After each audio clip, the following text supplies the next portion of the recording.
ఆషాఢ మాసాన్ని పురస్కరించుకొని విజయవాడ కనకదుర్గమ్మకు తెలంగాణ భాగ్యనగర్ మహంకాళి జాతర బోనాల ఉత్సవాల ఉమ్మడి దేవాలయాల కమిటీ ఆధ్వర్యంలో బంగారు బోనం సమర్పించారు. హైదరాబాద్ పాతబస్తీలోని మహంకాళి అమ్మవారి దేవాలయాల కమిటీ ద్వారా బంగారు బోనాన్ని విజయవాడ బ్రాహ్మణ వీధికి తీసుకొచ్చారు.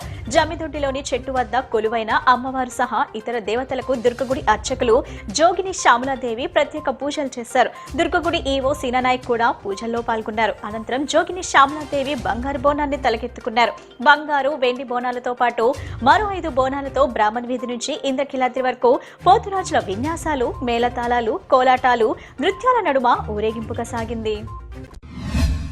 విజయవాడ ఇంద్రకీలాద్రిపై కొలువైన శ్రీ కనకదుర్గమ్మను Andhra Pradesh assembly speaker CH Ayyanna Patrudu, Telangana assembly speaker G Prasad Kumar, AP assembly deputy speaker Raghurama Krishnam Raju, cine నటుడు మురళీమోహన్ తదితరులు దర్శించుకున్నారు. ఆలయ trust board chairman Burra Radhakrishna, EO VK Seena Naik ఆలయ మర్యాదలతో స్వాగతం పలికి దర్శన ఏర్పాట్లు చేశారు. విద్య అనేది ఎవరూ దోచుకోలేని సంపదని, ఒక విద్యార్థికి అందించే సహాయం ఒక కుటుంబ భవిష్యత్తును వెలిగించే దీపమని జిల్లా కలెక్టర్ డాక్టర్ జి లక్ష్మీషా అన్నారు. ఆంధ్ర మోటార్ మర్చెంట్స్ అసోసియేషన్ అందించే చేయూతతో విద్యార్థుల కలలకు రెక్కలు వస్తాయని, భవితకు భరోసా ఇస్తుందని తెలిపారు.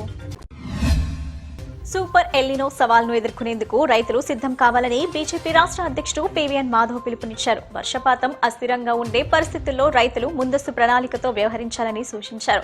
నీటి లభ్యతను దృష్టిలో ఉంచుకొని చిరుధాన్యాలు, అపరాలు వంటి ప్రత్యామ్నాయ పంటలను ప్రోత్సహించాలన్నారు.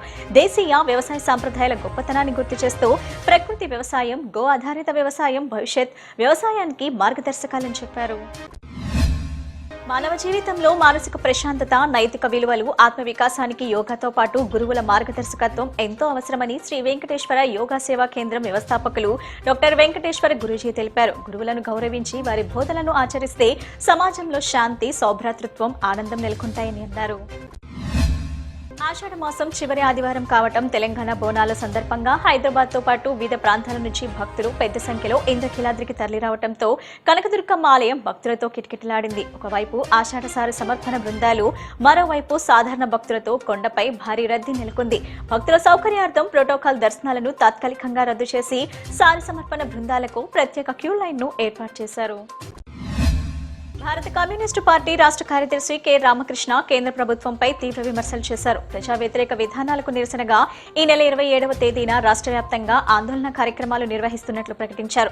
పెట్రోల్, డీజిల్, నిత్యావసర వస్తువుల ధరల పెరుగుదల, ప్రజలపై పెరుగుతున్న ఆర్థిక భారం, నిరుద్యోగ సమస్యలపై కేంద్రం స్పందించాలని డిమాండ్ చేశారు.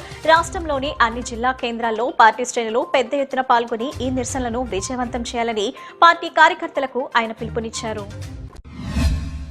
చేనేత కార్మికుల సంక్షేమం, ఉత్పత్తుల ప్రోత్సాహం, ప్రపంచ మార్కెట్లో గుర్తింపు పెంపు కోసం కేంద్ర, రాష్ట్ర ప్రభుత్వాలు సమన్వయంతో పనిచేయాలని బీజేపీ రాష్ట్ర అధ్యక్షుడు పీవీఎన్ మాధవ్ అన్నారు. చేనేత రంగాన్ని ఆధునిక మార్కెటింగ్, ఈ-కామర్స్, ఎగుమతులతో అనుసంధానం చేసి యువతకు ఉపాధి అవకాశాలు కల్పించాలన్నారు. ఆగస్టు 5న విజయవాడలో నిర్వహించే రాష్ట్ర వ్యాప్త చేనేత సదస్సు ద్వారా రంగ అభివృద్ధికి కార్యాచరణ రూపొందించాలన్నారు. గొలపాలెం గట్టు సెంటర్ నుండి రమణ ఆధ్వర్యంలో మహిళలు జగన్మాత దుర్గమ్మకు భక్తి శ్రద్ధలతో ఆషాఢ సారి సమర్పించారు. దేవి ఉపాసకురాలు రవీనమ్మ ఆధ్వర్యంలో ప్రత్యేక పూజలు నిర్వహించి హారతులు సమర్పించారు. అనంతరం అక్కడి నుండి తీన్మార్ డప్పులు, డీజే వాయిద్యాలు, కోలాటం, నృత్యాల నడుమ మహిళలు సారెను ఎంతో వైభవంగా దుర్గమ్మ ఆలయం వరకు తీసుకువెళ్లారు.